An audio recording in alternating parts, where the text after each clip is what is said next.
Gracias por continuar con la señal de Canal 12. Vamos ya al espacio de la entrevista. Como siempre, saludamos a las personas que siguen todas las transmisiones de Noticiero Hechos a través del canal 181 del sistema Sky y también a las personas que interactúan con nosotros a través de la red social Facebook. Como les decíamos, esta mañana vamos a hablar de los temas que están dominando las agendas políticas. De hecho, vamos a conocer algunos temas que han entrado de lleno a la Asamblea Legislativa y otros temas que tienen que ver con seguridad. Vamos a comenzar con este último punto, seguridad pública, planteándoles un contexto para que conozcan algunos de los puntos que vamos a tratar esta mañana. El Salvador ha ocupado en diversas ocasiones el nada envidiable título del país más violento del mundo. Violencia generada en buena parte por el accionar de las pandillas que, finalizada la guerra civil, se han convertido en un problema de seguridad nacional. La Organización Mundial de la Salud califica de epidemia la violencia cuando los homicidios sobrepasan los 10 por cada 100.000 habitantes. En el caso salvadoreño, las muertes provocadas por la imparable violencia han sobrepasado incluso los que ocasionó la guerra. Para combatir este fenómeno, los gobiernos de turno han intentado poner en marcha medidas represivas como la mano dura y la mano súper dura, que lejos de frenar la violencia, la recrudecieron. Aunque resulte para muchos difícil aceptarlo, las pandillas se han convertido en un actor peligroso en la vida del país. Durante el primer gobierno de izquierda, un periódico digital sacó a la luz una tregua entre las estructuras criminales que creó un espejismo. A la larga se demostró que ese acercamiento sirvió para que las pandillas se armaran y extendieran su campo de acción. Algunos miembros de la clase política criticaron la tregua, la calificaron de criminal, pero en periodo electoral sostuvieron acercamientos con estos grupos e incluso hicieron ofrecimientos dependiendo de los resultados de los comicios. El tiempo ha pasado y las pandillas continúan generando temor. Las medidas extraordinarias han golpeado su accionar, pero muchos son claros y saben que el problema no está resuelto. En medio de los cambios, los partidos políticos han comenzado a hablar de abrir un proceso de diálogo con estos grupos. El diputado por la Democracia Cristiana lo planteó a principios de este mes y dijo que no es un proceso de entrega de concesiones, sino una forma de desmontar a estas estructuras. ¿Pero qué dicen sobre el tema los otros partidos políticos? Soy de la opinión particular de que no debe satanizarse el diálogo. Si el diálogo se da dentro del marco de la legalidad. Pero en el gobierno, la reacción es diferente. El Ejecutivo busca marcar distancia. Lo mismo responden los encargados de la seguridad pública y encargados de poner en marcha las medidas extraordinarias de seguridad. Para el gobierno, este tipo de diálogo no es viable. No vamos a hacer ningún tipo de diálogo, ningún tipo de negociación. Pero ¿cuáles son los alcances de la propuesta de un proceso de diálogo con las pandillas? ¿Pues solo un ofrecimiento o hay una propuesta formulada para llevar adelante y analizar su viabilidad? Esta mañana es uno de los puntos que analizaremos en el espacio de la entrevista. Comenzamos. Bueno, vamos a saludar a nuestro invitado de esta mañana. Bienvenido, doctor Rodolfo Parker, diputado por el Partido Demócrata Cristiana. Un gusto recibirlo aquí en Canal 12. Muchísimas gracias, Manuel, por la invitación y pues será un gusto tener algún intercambio. Ya me estaba sacando una sonrisa en el espacio que acabas de sacar aquí, las expresiones del señor vicepresidente de la República. Bien hace el gobierno, si me permites, puedo resistir la tentación, bien hace el gobierno de separarse hasta radicalmente del diálogo, y bien hace porque me da la impresión, y ojalá no sea esa la impresión después de los últimos movimientos que han hecho del penal de máxima seguridad a otro penal, que no vaya a ser el diablo que ya estén emprendiendo nuevamente procesos utilitarios de conversaciones con las estructuras pandilleriles, porque de ahí venimos. También un diputado decía que no hay que satanizar el diálogo. Es correcto, es que el problema es que ya se satanizó. El problema es que el diálogo vino a ser utilizado como una herramienta para obtener beneficios de orden electoral, de orden partidario, sacrificando los intereses del país. Y en efecto, esto lo que vino a hacer es empoderar más a las pandillas y a recrudecer la violencia. Y si vemos un poco más hacia atrás, las pandillas terminan siendo, para describirlo en una forma gráfica, el producto de la ausencia de políticas públicas y más bien la sustitución de políticas públicas por programas meramente mediáticos para salir de campeones aprovechando el dolor de la gente. Como quien dice, miren, con esto vamos a resolver, cuando en el fondo no están resolviendo absolutamente nada. Y esa ha venido siendo la historia, con el agravante pues de los procesos migratorios que también han terminado de fracturar la familia salvadoreña. Entonces hoy se menciona el diálogo, inmediatamente se empata la idea con ese tipo de cosas que se hicieron en la oscuridad, treguas, conversaciones, pero con propósitos absolutamente insanos. Doctor, pero ¿qué le hace pensar a usted que podría haber, digamos, un acercamiento entre el gobierno y las estructuras de pandillas? Cuando se hizo el lanzamiento de proyectos en Gotera, por ejemplo, se dijo de que la mayoría de los reos que están ahí albergados se habían convertido a la religión producto de las medidas extraordinarias. ¿Se puede creer esto? No, yo no lo voy a creer, no lo voy a creer, y estamos realmente observantes. Tampoco quiero demeritar los esfuerzos que se están haciendo en lo absoluto, pero sí vamos a ser agudos observadores, agudos observadores. De hecho, un punto que estamos pendientes de ver cómo el gobierno lo va a pretender desarrollar es lo relativo a los programas de reinserción. Nosotros le hemos venido diciendo al gobierno persistentemente, no de hoy, no de ayer, de larga data, y gobiernos de distintos signos, pero en fin, al gobierno, miren, estos programas de reinserción, la inversión que eso involucraría, no se vaya a convertir en simple gasto, y además otra vez con propósitos de clientelismo político. Es decir, estamos ya de cara al próximo evento electoral, el próximo año.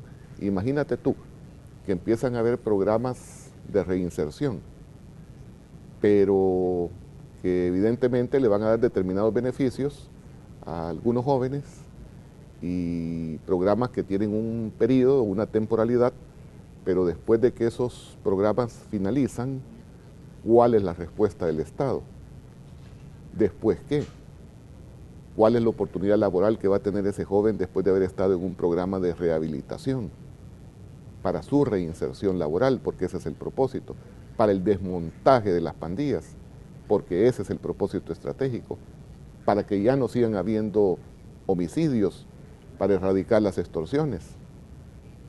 ¿El después qué? Entonces, si se va a dar un programa de reinserción, un año preelectoral, y resulta que el Estado no ha dado esa respuesta, hombre, nosotros lo vamos a ver con mucha sospecha. Y no vamos a estar en la disposición de acompañar este tipo de medidas si no vemos la actitud y la disposición del gobierno de la República, que es a quien le corresponde conducir, liderar estas cosas, de que pues logre atraer mayores niveles de inversión para que se puedan ir generando las condiciones de oportunidades laborales que hoy día nuestros jóvenes no tienen. Permíteme nada más indicar un dato. Son ya claramente identificados, es decir, en cuanto al número, más de 550,000 jóvenes en el país que no tienen acceso a un trabajo y no han tenido acceso a una educación de calidad. Cada año se están graduando más de 80,000 muchachos como bachilleres y están entrando al mercado laboral y también sin oportunidades de trabajo. A eso sumemos que ya hoy, este día, cada día están ingresando al país deportados un promedio de 50 a 60 jóvenes mínimo hoy. Y eso va muy probablemente ir creciendo.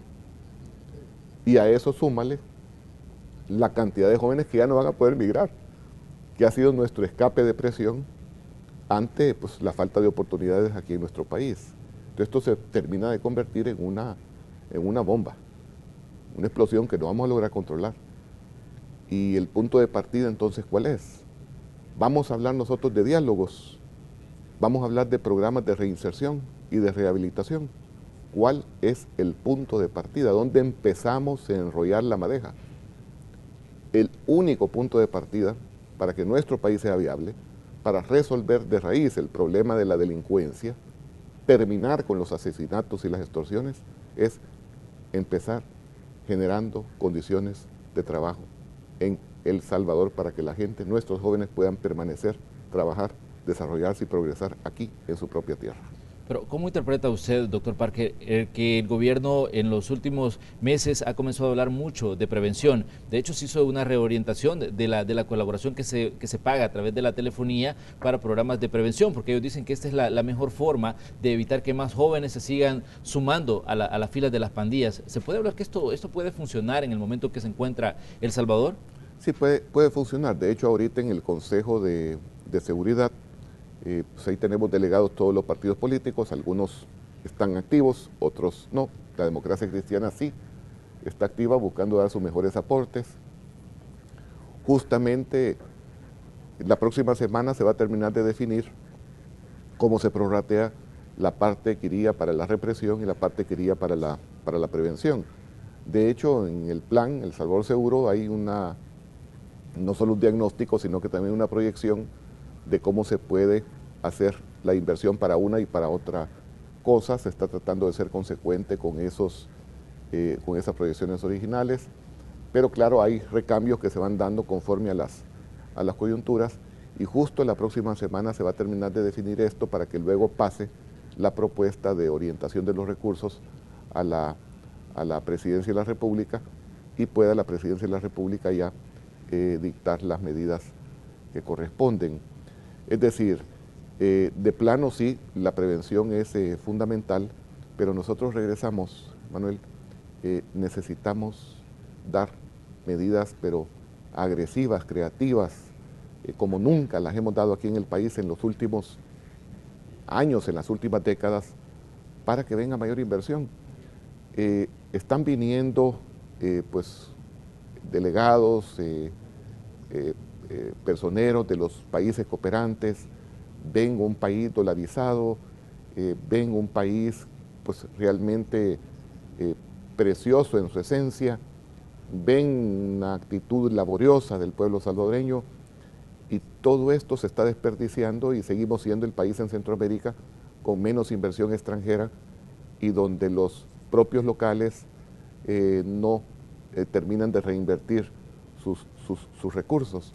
Es decir, estamos perdiendo la oportunidad de que tengamos acceso a una mejor calidad de vida, y nadie termina de entender cuando nos miran con ojos de afuera qué es lo que nos pasa.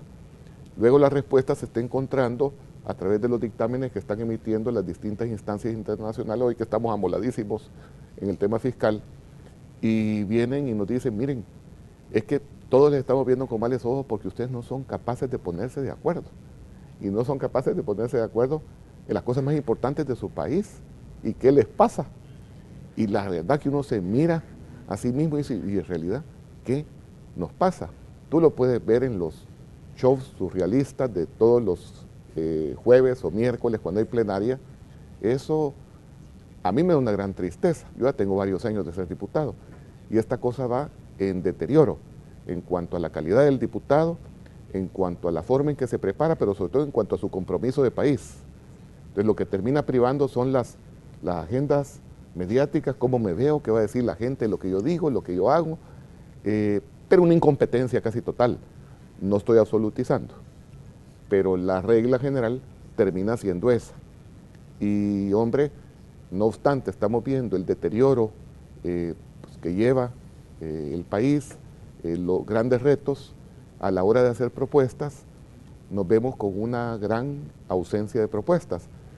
¿Podría ser esto, doctor Parker, la situación que están enfrentando los partidos políticos, la baja de credibilidad, podría ser parte debido a las actuaciones legislativas, que la gente ya no está creyendo en el trabajo de la clase política salvadoreña? Ni del gobierno, ni de los partidos políticos. Es decir, cada día es partidos políticos y gobierno que no nos merecemos, que no se merece el pueblo salvadoreño, porque no hay resultados, porque no estamos produciendo resultados en las áreas más sensibles, en las áreas que nos interesan a todos. No es posible que ya sea parte de la normalidad 13 asesinatos diarios. Eso no es posible. Es decir, ni siquiera lo reflexionamos. No es posible que ya la regla general sea que tú no puedes disfrutar del fruto legítimo de tu esfuerzo, por la extorsión, por el acoso de la pandilla. No es posible que día a día no puedas transitar en tus barrios, en tus colonias, es decir, con la tranquilidad que debe ser la regla general. No es posible. La primera responsabilidad del Estado, la primera, frente a todas, es garantizar la vida de las personas. Doctor, y el Estado salvadoreño no ha logrado garantizar no solo algo que es sagrado, sino que es el primer derecho de un ser humano, al pertenecer a una nación. Israel estuvo más amolado que nosotros en cuestiones de orden fiscal. Con un golpe migratorio, yo recuerdo cerca de 1 millón de inmigrantes que vinieron de una sola vez, con todos sus problemas de escasez de agua, los problemas fronterizos, lograron resolver sus problemas. Hoy tienen un crecimiento económico sostenido de arriba del 4%. Estamos hablando de un Estado, deliberadamente, de un país que tiene básicamente el mismo territorio que el nuestro, 20.000 kilómetros cuadrados, y básicamente la misma población que El Salvador. Se puede, se debe, pero no estamos haciendo nuestra tarea. Ahorita mismo que se han hecho esfuerzos, pero se ha dado un desate de mesitis y las mesas no han funcionado porque no ha habido una actitud y una vocación de concertar. Ha habido más bien una intención de ver quién es más vivo que otro. Y aquí no hay más vivos que otros. Cuando se trata del interés común, del bien común, no deberían haber más vivos que otros. Pero como que de eso se trata la cosa.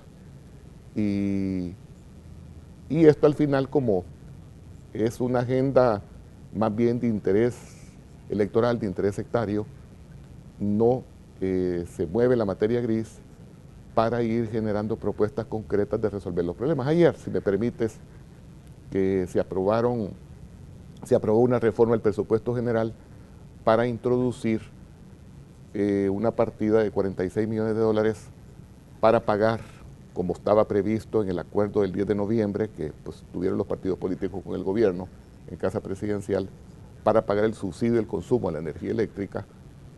La discusión era en torno a que primero se decía que los intereses se estaban pagando desde hace un año, la gente ahí se confunde. Una cosa es cuando tú autorizas la colocación, a partir de ahí no se están generando intereses, eso se empiezan a generar hasta el momento en que se hace la colocación en el mercado. Pero fue de un montón de cosas que no tenían que ver con la realidad, pero mira si alguien hacía propuestas para que estas cosas no vuelvan a ocurrir en el futuro.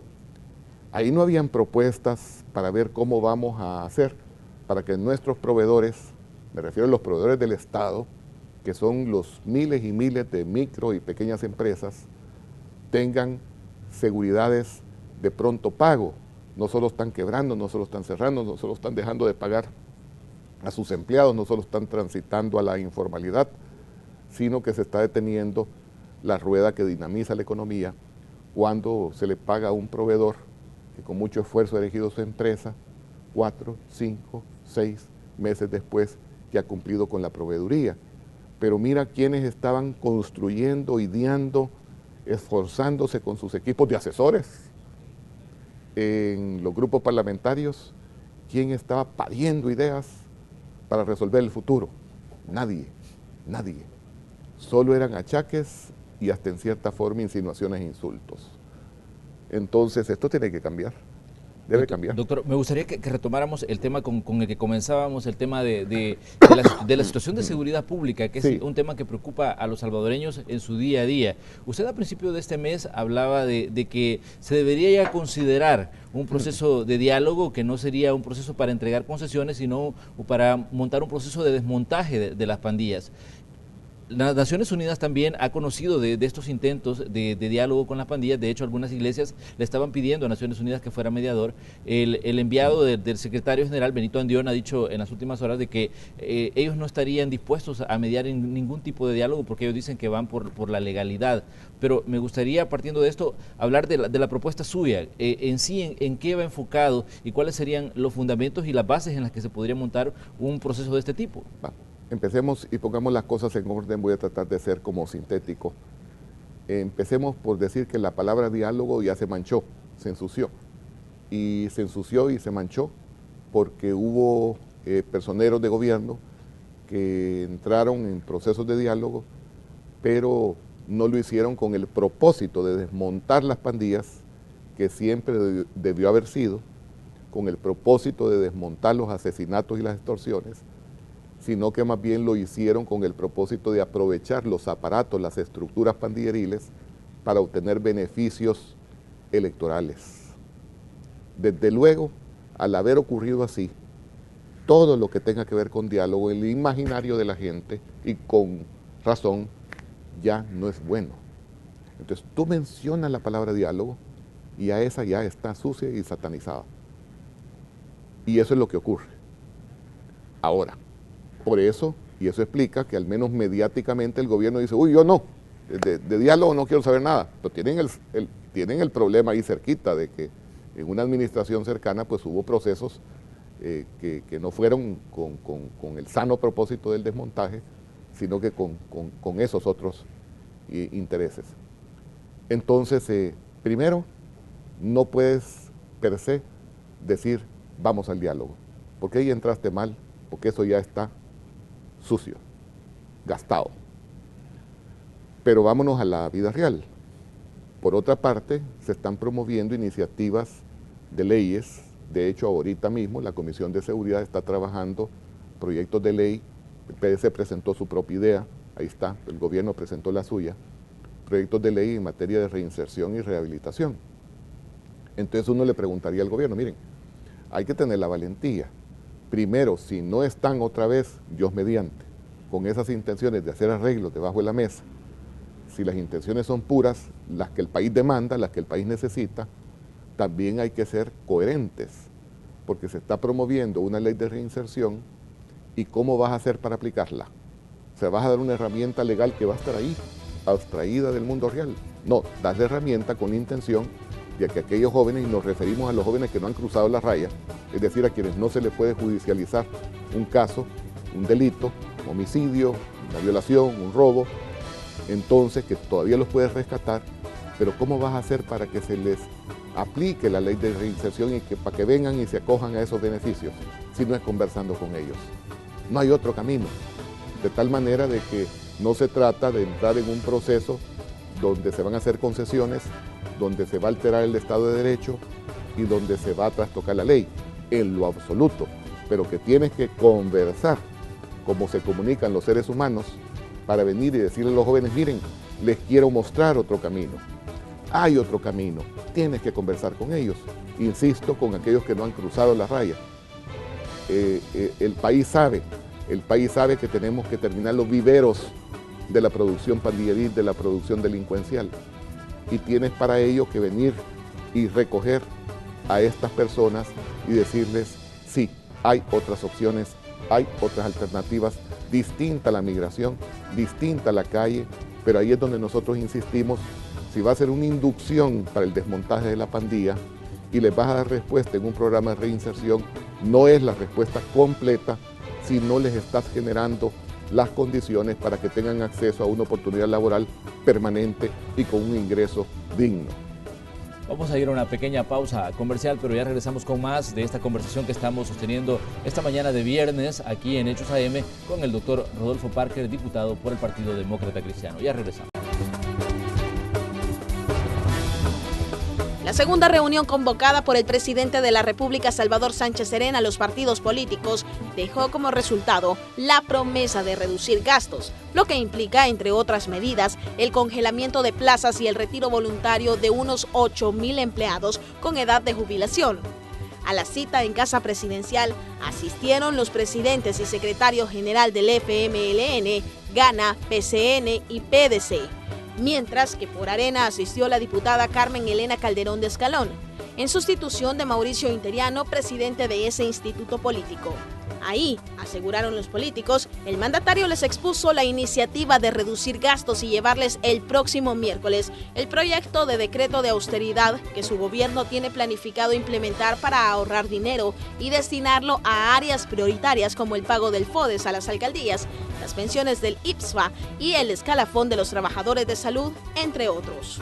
Él le va a presentar un decreto de austeridad donde cada uno de los rubros que él presente va a tener la cuantía, ¿verdad?, de cuánto va a ser lo que va a contraer el gasto. El secretario técnico de la presidencia, Roberto Lorenzana, confirmó el plan para reducir gastos y que eso incluye no solo el congelamiento de plazas, sino también reactivar el decreto de retiro voluntario para unos 8.000 empleados estatales que están en edad de jubilación. Una precisión y un ajuste mayor al 17% que ya tiene en bienes y servicios el ajuste en el presupuesto 2017. Seguramente va a abarcar temas de remuneraciones, temas de gastos en compras de vehículos. Lorenzana dijo que hay un decreto de retiro voluntario, pero que no tienen los incentivos suficientes para que la gente se retire. Que en lugar de estar afectando a la gente, debemos de apretarnos el cincho nosotros, todos. Deben de ser focalizados.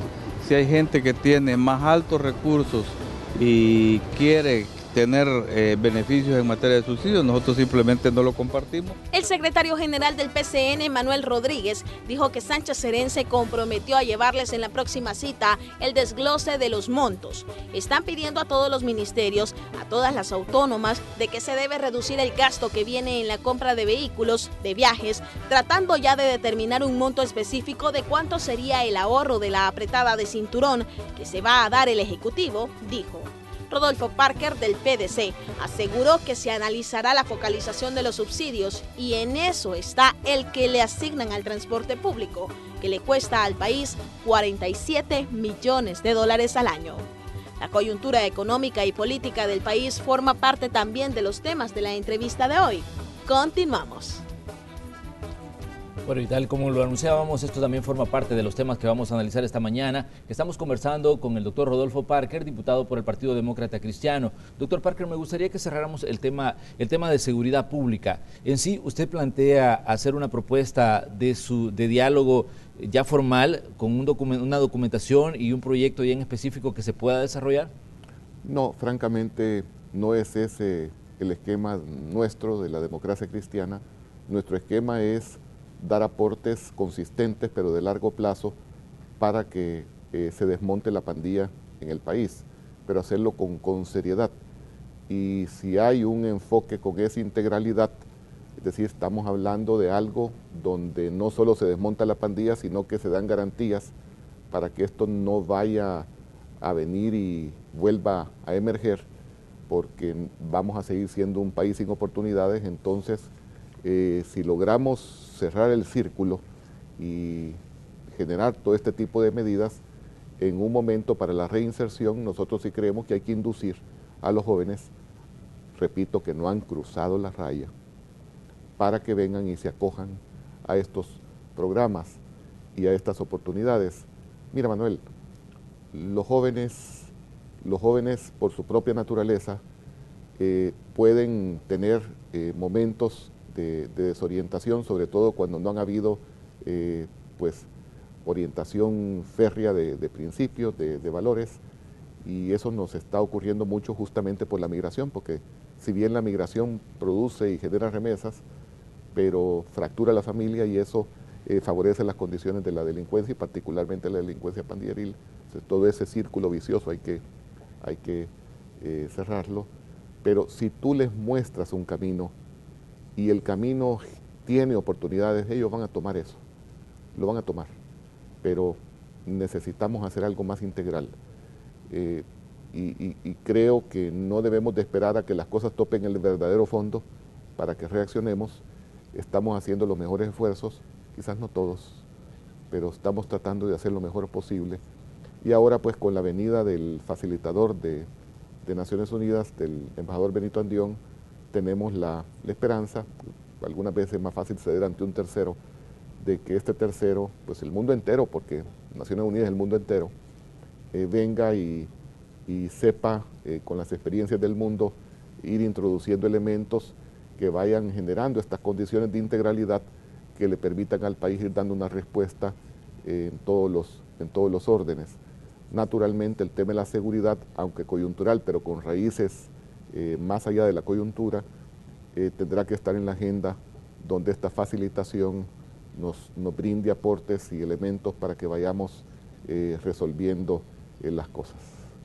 Pero ¿cómo interpreta usted que durante la tregua de 2012 vimos a la Organización de Estados Americanos involucrada en todo el proceso y ellos apoyaban y respaldaban todos los esfuerzos que se estaban haciendo a través de la tregua? Pero ahora vienen Naciones Unidas en otro contexto, un enviado del secretario general que incluso las iglesias le piden que intervenga, pero ellos dicen, miren, nosotros no queremos involucrarnos, sobre todo al considerar que las pandillas son estructuras ilegales, dicen ellos, y nosotros vamos por la legalidad. ¿Cómo se puede interpretar estas dos acciones de dos organismos internacionales?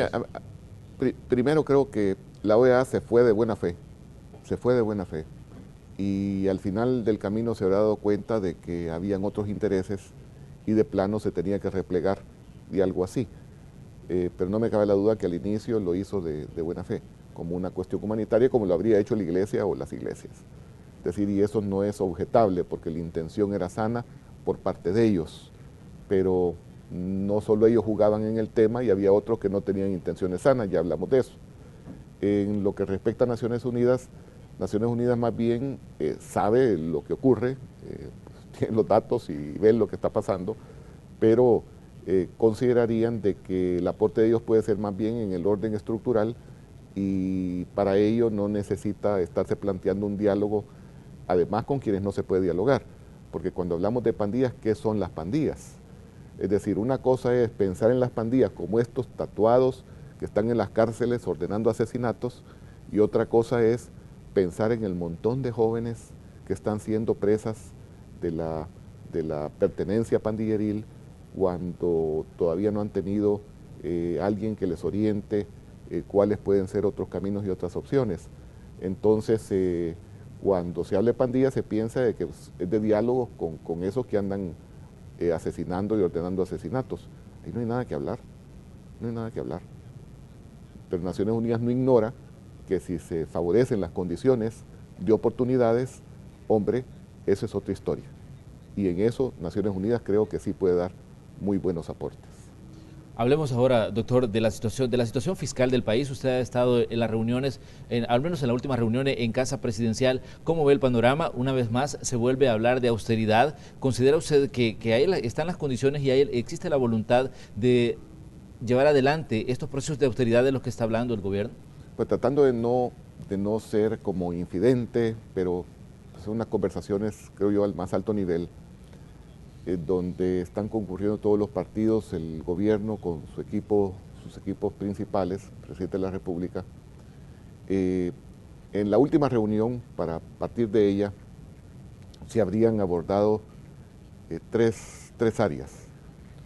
Primer punto habría sido del lado del Ejecutivo, el compromiso, como ya se ha dicho, de entregarle un pliego, mostrarle un pliego, compartir un pliego con los partidos políticos de aquellas medidas concretas que se estarían echando a andar, que pasa por congelación de salarios, y eso puede afectar en un momento escalafones, hay que ver, eso puede afectar en un momento temas de contratos colectivos, y que no riña esto con OIT, eso hay que ver. Eso tiene que ver también con eventuales salidas del aparato del Estado por jubilaciones, a través de incentivos, pues hay que ver. Tiene que ver con cosas de viajes, tiene que ver con cosas de compra de vehículos, es decir, con todo aquello que se puede considerar gastos suntuarios. También habida cuenta que en el presupuesto actual se ha dado una reducción del orden del 17% en relación al presupuesto anterior en compra de bienes y servicios. O sea, ya se habría dado un pasito por ahí. Pero el compromiso del gobierno para el próximo miércoles perdón, es llevar ese pliego, pero con montos, de tal manera que podamos nosotros cuantificar, medir lo que esto impacta en el Producto Interno Bruto de cara a un ajuste que se habría previsto para los próximos 3 años. Esa habría sido una cosa, y estaremos a la expectativa el próximo miércoles de recibir esta información. Pero ahí, no en una forma tan explícita, Manuel, pero sí quedaron algunos otros temas que dijimos, bueno, esto llevemos la consulta de los distintos partidos políticos y el próximo miércoles vengamos y traigamos pues, más definición de qué estas otras cosas podríamos también hacer. Por poner un ejemplo, la Democracia Cristiana oficialmente pidió en esa mesa, y como dice la Democracia Cristiana, no estoy siendo infidente, que se suprime el subsidio al transporte público. que nosotros estamos convencidos que el subsidio no lo aprovecha nuestra gente, que no es al transporte público, al servicio en general, sino que se ha terminado convirtiendo en un subsidio al transportista, pero no en función de la calidad del servicio a la gente nuestra. Entonces pedimos oficialmente que se suprima. Solo ahí son 47 millones de dólares, que nosotros consideramos que el país entero está tirando al suelo, cuando hay necesidades apremiantes. Ese es un ejemplo, pero también habríamos sugerido que se suprima el seguro privado para todos los funcionarios. Esos son 50 millones de dólares. Pero ¿cree usted que existe voluntad en temas como el seguro? Permíteme entonces, porque por un lado no podemos nosotros estar como dirigentes de partidos políticos, que somos quienes al final, los diputados que pertenecen a estos partidos, los que definen su propio presupuesto en la Asamblea Legislativa, estarle poniendo con una mano la pistola al Ejecutivo y contando las costillas de ese lado, pero por aquí en forma sigilosa, firmando nuevas prebendas y privilegios en cuanto a cuotas de gasolina, en cuanto a seguro y en cuanto a la viajadera, porque pues eso no para y no termina. Entonces, como que no te legitima como poder político de venirle a decir al Ejecutivo, pues tú reduces y te socas el cincho, pero en forma silenciosa, no mediática, estás haciendo las mismas fechorías.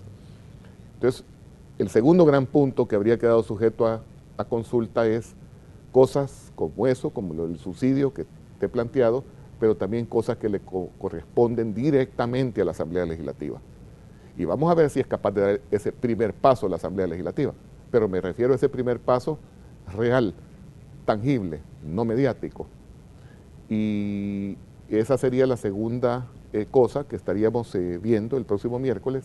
Y la tercera, se habría hablado de ciertos temas de envergadura, no en dirección a estar estableciendo mesas por aquí, mesas por allá, pero sí de dinamizar mecanismos de consulta permanente en cuanto a la problemática de la caficultura nacional, por todo lo que eso significa en generación de empleos y lo que significaría para el país que lo poco que nos va quedando termine de ser y no vayamos en dirección nuevamente a lo que se debe, que es a reforestar el país en café.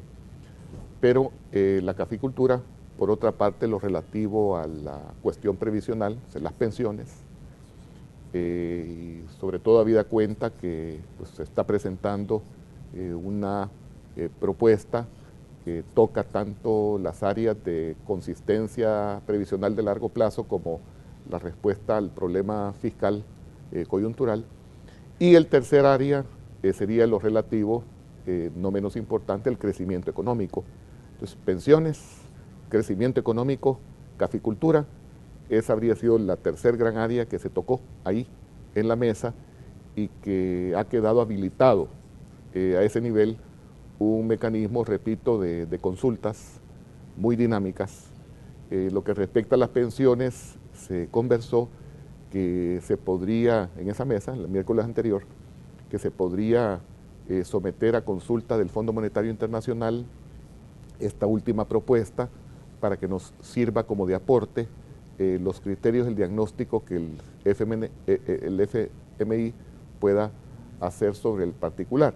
Y sobre todo habida cuenta de que el Fondo Monetario en su momento habría dicho que para establecer un acuerdo con el gobierno, con el Estado de El Salvador, sería necesario en principio subir algunos impuestos, por ejemplo el IVA, un impuesto al patrimonio, el impuesto predial, y la verdad que la opción de los partidos políticos ha sido, miren, la gente está demasiado fregada, muy amolada para venir, y además que no hemos dado muestras en el sector político que por decencia, por cuestión elemental de gesto, de acompañamiento a la situación económica de la familia salvadoreña, de hacer lo propio para reducir los gastos y mostrarnos solidarios.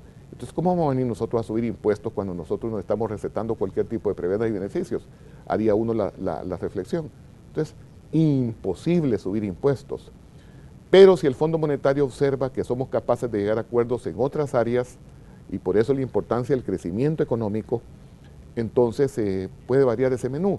y no estar en una posición como que la única opción de país es que se suban impuestos y que las cosas no solo se miren entonces del lado del ingreso. De hecho, en el acuerdo del 10 de noviembre firmaron el FMLN y Arena y el gobierno, y los demás partidos pues concurrimos en ese acuerdo. Se hablaba explícitamente de que tenemos que corregir la situación fiscal tanto del lado del ingreso como del lado del gasto.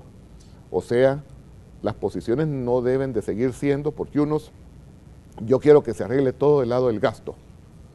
Los otros, no, yo quiero que se arregle todo del lado del ingreso. Y además con el agravante que ninguno quiere asumir costos políticos. Entonces, ¿tú quieres que yo arregle las cosas del lado del gasto? Dime qué. No, yo no te digo, eso resuélvelo tú.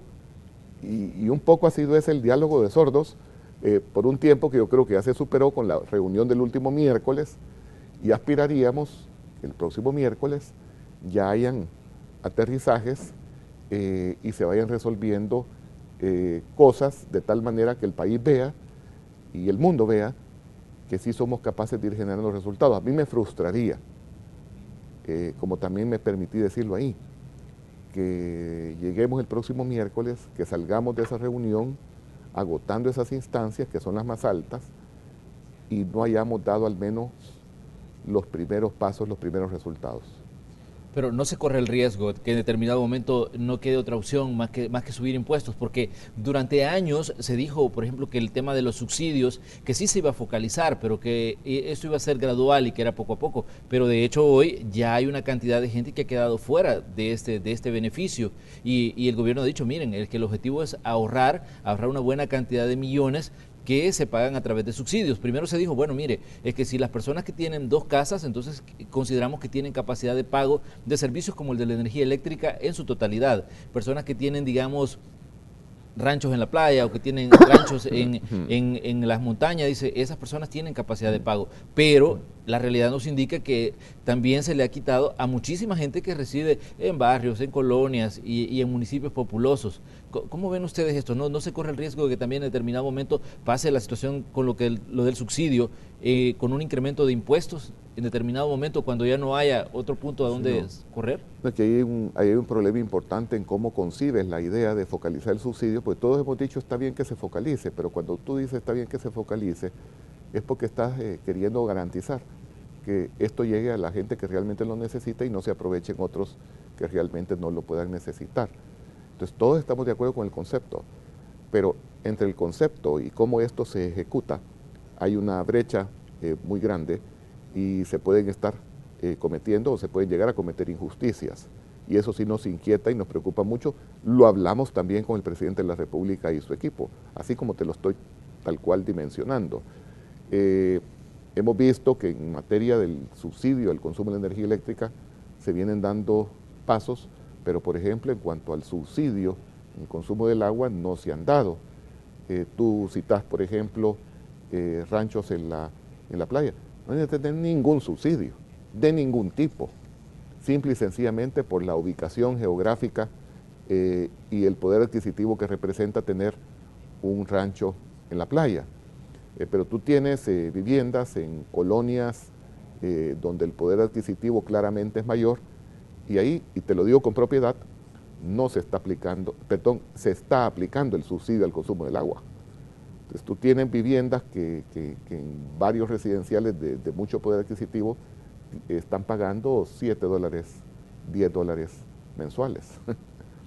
Entonces eso es inaudito, de tal manera que sí, cómo ejecutas la focalización del subsidio está dejando que desear, pero no nos cabe duda que al menos la intención de hacer bien las cosas existe, y tendremos todos que monitorear, que contribuir a monitorear que esa voluntad que ha sido manifiesta por el presidente de la República pueda bajar y sus ejecutivos la logren realmente concretar tal cual, sin cometer errores, es decir, sin afectar a la gente que de verdad necesita ese apoyo de subsidio. Ahora, dicho esto, también remarcar, Manuel, que los subsidios son concebidos siempre en un plano de temporalidad, es decir, porque no se debe de tratar de mantener a la gente en su misma condición. Esa condición tiene que buscar que sea superada a través justamente de los alicientes a la economía para que se mejoren los niveles del ingreso de la familia. Si esto no ocurre, al final lo que termina siendo un Estado es repartidor de la miseria, repartidor de la escasez. De tal manera de que sí, la falla principal, regresamos a aquel punto de partida, la falla principal es que no hemos sido capaces de que nuestra economía se dinamice. Esto empieza por confianza, esto empieza por reglas claras, pero sobre todo por la actitud de los funcionarios que es rápidamente percibida cuando tú te topas desde que vienes al país si eres extranjero con la migración del país receptor.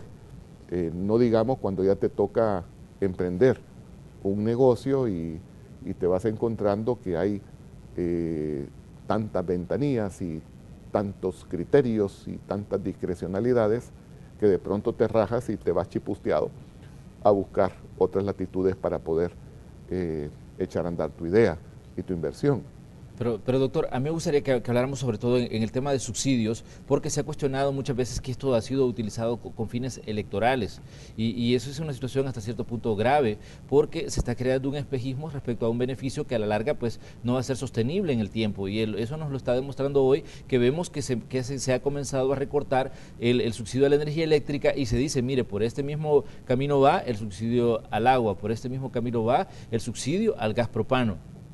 Sí, no, de hecho, tú lo estás enfocando bien y repito, esa es una inquietud que todos compartimos, pero tampoco podemos dejar de reconocer que si el país necesita que esto se focalice, es decir, que se focalice quiere decir que se dé sin afectar y que se dé sin dar a quien realmente no se necesita. Estos son procesos que no se han venido depurando en la mejor forma y nosotros a esto le daremos seguimiento. Todos los partidos, ha habido apertura del gobierno para que este sea un tema donde nos involucremos todos de tal forma que se pueda realizar de buena manera. Pero regresando siempre en el tema de los subsidios, nosotros hemos caracterizado uno de ellos, que es el subsidio al llamado transporte público, que no lo vemos materializado, repito, en la calidad del servicio y que solo con eso, mira vos, cuando en el acuerdo del 10 de noviembre del año pasado identificamos que estábamos cortos para poderle hacer frente al pago de las pensiones, el segundo tramo corresponde hacerlo en el mes de abril y que estábamos cortos para poder cubrir el apoyo en materia de pensiones a los militares en retiro, solo ahí son 52 millones, el pago del FOP son alrededor de 230 millones, o sea, redondeemos 300 millones de dólares, y ahí pues por más ajustes que hiciéramos, no veíamos que íbamos a tener la capacidad de responder, pero yo te digo, solo con suprimir ese subsidio inapropiado, el transporte, estaríamos cubriendo prácticamente las pensiones de los militares en retiro. Pero eso no llevaría a liberar las tarifas del pasaje, porque los empresarios del transporte siempre dicen, si nos quitan el subsidio, el costo del pasaje tiene que subir. Tienes, por ejemplo, un empresario, tampoco quiero absolutizar, pero tienes un empresario que tiene 7 unidades por las cuales está recibiendo el subsidio. Él no lo está recibiendo el usuario, lo está recibiendo el transportista. Tiene 4 paradas y 3 funcionando. Y con el subsidio de las 7, cuando en realidad solo opera 3, está operando. Entonces, estas cosas están ocurriendo, Manuel. Entonces, donde hay mayor patología en cuanto a la configuración y la concreción de los subsidios, es sin lugar a ninguna duda en el caso del subsidio llamado al transporte público. Cuando tú me dices, tendría que subir las tarifas automáticamente, justamente ayer estaban representantes del sector de transporte de oferta libre, transportistas de oferta libre que le llaman, y así se les denomina en la ley, y ellos incluso cubren un servicio donde los demás no llegan y estos transportistas de oferta libre no tienen ningún subsidio y están ofreciendo un servicio de calidad y además donde los demás que sí tienen subsidio no llegan, de tal manera que se puede, Entonces hay cosas ahí en la mesa, hay datos ahí en la mesa que terminarán de servir de ilustración para tomar estas decisiones, empezar a tomar estas definiciones el próximo miércoles. Esa es nuestra aspiración, que lleguemos este miércoles a la mesa con propuestas y con cuestiones más aterrizadas. Vamos a hacer nuestra última pausa comercial y regresamos con las conclusiones de la entrevista de hoy y con las conclusiones de esta conversación con el diputado Rodolfo Parker. Ya venimos. Gracias por continuar con Canal 2. Estamos ya en la recta final de esta conversación de esta mañana con el diputado Rodolfo Parker, diputado por el Partido Demócrata Cristiano. Estamos hablando sobre la situación fiscal del país y sobre las reuniones en Casa Presidencial, donde se está hablando de austeridad, se está hablando de reducción de gastos. Pero una de las preguntas que surge, diputado Parker, es ¿qué tan comprometida está la Asamblea Legislativa con esos decretos de austeridad? Sobre todo porque se les ha cuestionado muchísimo el tema de los seguros, por ejemplo, el seguro médico, que le costaba $6 millones al año a la Asamblea Legislativa y que este año se habla de 4,5 millones, pero realmente las dudas se centran en declaraciones de algunos legisladores que dicen que ese es un derecho ganado. ¿Cómo ve usted esta discusión y cómo ve la situación respecto a la voluntad que existe de la Asamblea como órgano de Estado de también apretarse un poco el cinturón? Es un poco, creo yo, me voy a permitir hacer el parangón, un poco de lo que puede estar pasando en lo que dice el presidente de la República en una reunión y lo que terminan eventualmente haciendo sus funcionarios. Pues un poquito de esto creo que está pasando en los partidos políticos y en la Asamblea. Dista, o digamos del diente al labio, una cosa es lo que pretenden los dirigentes y otra cosa es la que hacen los diputados. Y como que en estas cosas, cuando de prebenda se trata, el eje de poder no está en las cúpulas, sino que está allá en la Asamblea, en los diputados. Y tú tienes, para caracterizarlo, por un lado, el compromiso de austeridad, todos, no solo el Ejecutivo, todos. Pero, ¿qué cosas estamos haciendo en la Asamblea Legislativa? El PDC presentó hace un año un proyecto de decreto muy bien articulado para regular, entiéndase restringir, los viajes en misión oficial en los 3 órganos de gobierno. Hace como una semana otro partido presenta básicamente lo mismo, pero hace un año ese partido no apoyó la propuesta del PDC. Y muy lejos de apoyarla, pues más bien singularmente me expresaron su molestia, digamos. Su molestia, sus muestras de no cariño. En la misma coyuntura estábamos presentando un proyecto de decreto que lo habríamos inspirado en medidas que tomaron países responsables, Alemania, Arabia Saudita, Chile, por decir 3 ejemplos, de reducción de los sueldos de los funcionarios. De ese mismo partido fueron los primeros que se me acercan a mí a también pues, darme sus muestras de no respaldo. Entonces, nosotros como Democracia Cristiana, en la misma coyuntura optamos por renunciar con nota dirigida a la Junta Directiva a cuotas de gasolina. Pero los demás partidos siguen recibiendo las cuotas de gasolina, los demás partidos siguen firmando el seguro para favorecer a sus diputados, los demás partidos siguen tomando los viajes y la viajadera no termina. Entonces, mientras tangiblemente la Asamblea Legislativa no haga lo propio, insisto, creo que no estamos legitimados para, aunque debería, pero que el Ejecutivo haga lo propio. Lo debemos de hacer todos. Y eso involucra medidas concretas que la Asamblea Legislativa debe tomar. ¿Cómo van a arreglar las dirigencias de los partidos la suerte en la relación con sus diputados? Pues es problema de cada quien. Pero a nosotros nos encantará ver que el próximo miércoles llegamos como dirigentes políticos a decir sí, el cincho nos lo vamos a apretar todos, pero aquí están las medidas, quiero ir, tú, Ejecutivo, qué bien, aquí están las medidas de austeridad que tú vas a tomar, congelamiento de salarios, no compra de vehículos, no viajes, pero también te queremos compartir que del lado de la Asamblea Legislativa, como gesto de acompañamiento a lo que el país realmente necesita, vamos a hacer o a dejar de hacer esto y que lo pongamos todos en la mesa y que ese sea un primer paso real, los primeros resultados que el país va necesitando para ir también adquiriendo confianza de que todos estamos caminando en la dirección correcta. Le voy a hacer 2 preguntas y me gustaría que me conteste puntualmente, diputado. Usted me dice que ha renunciado a los viajes. no tiene en su agenda prevista hacer ningún tipo de viaje como representante de la Asamblea Legislativa. No. Y en el caso del seguro médico, ¿también está dispuesto a renunciar en determinado momento? Absolutamente, absolutamente. Y también a la gasolina, ya lo hicimos, por escrito, absolutamente, sin lugar a ninguna duda. Y aspiraríamos que todos lo hagan, que todos. Más, que fuera el punto de discusión cómo hacemos en una transición con el seguro de los empleados, yo podría aceptar hacer esa discusión, pero para mí no es motivo de discusión ya que los funcionarios, y eso incluye a los diputados, de verdad, de tajo, de plano, ya renuncien a esa prebenda, a ese privilegio. No significa renunciar a algo realmente, significa quitarnos un privilegio al que no tenemos derecho. No tenemos derecho a estar por encima de los demás salvadoreños. Y además hay suficiente dignidad en el salario de un diputado, de un ministro, de un viceministro, etcétera, para que ande buscando fondos adicionales para pagar su seguro. Es decir, es suficiente el ingreso para pagar un seguro privado por su propia cuenta. Diputado Parker, le queremos agradecer que haya venido a conversar con nosotros esta mañana aquí en Hechos AM de Canal 2.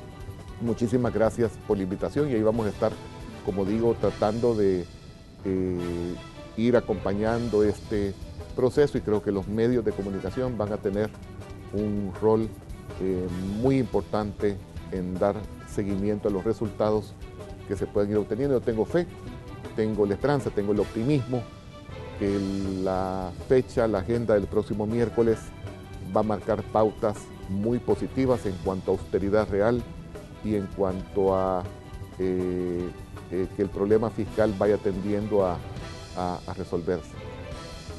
Así cerramos nosotros el espacio de la entrevista de Hechos AM correspondiente a este día viernes. Les agradecemos que nos hayan acompañado a lo largo de esta última hora y les invitamos a que sigan con Canal 12 porque ya venimos con la segunda parte de Noticiero Hechos.